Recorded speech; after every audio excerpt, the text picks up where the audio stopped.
Pagdating sa balita kami, ang nangunguna mulan man o umaraw siguradong may bagong balita. Kapilitan na ang inililika sa mga residente sa Luzon ng Cotabato, ilang araw ng problema ang pagbaha doon. May hinala na ang mga otoridad sa posibleng sanhi ng food poisoning o pagkalapin sa pagkain sa isang eskwelahan sa Tumigaraw, lalawigan ng Cagayan. Kung makita ko lang yung nagwalang yasaan ako, talagang ayawan ko lang kung kapagpigil ako. Ang mga importanteng issue, hilit na tututukan. Para patunay na ligtas kainin ng mga isda sa Taal Lake, pinangunahan ni Batangas Governor Vilma Sabas ang pagkain ng bangus, maging tilapia na galing sa lawa. Maraming problema dyan, maraming resorts dyan at ang mga babuyan na ginagawang septic tank ang Taal Lake. At kahit weekends, hindi magpapahuli. May tanong ko kayo, pwede ba akong kumanta?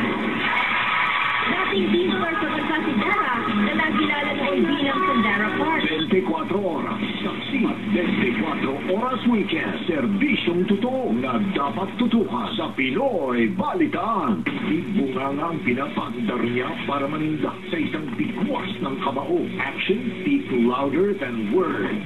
Sa sobrang galing niya, hindi lang Pilipino ang umiidolo sa kanya. Ang pound-for-pound champion sa larangan ng boxing, Manny Pacman Pacquiao.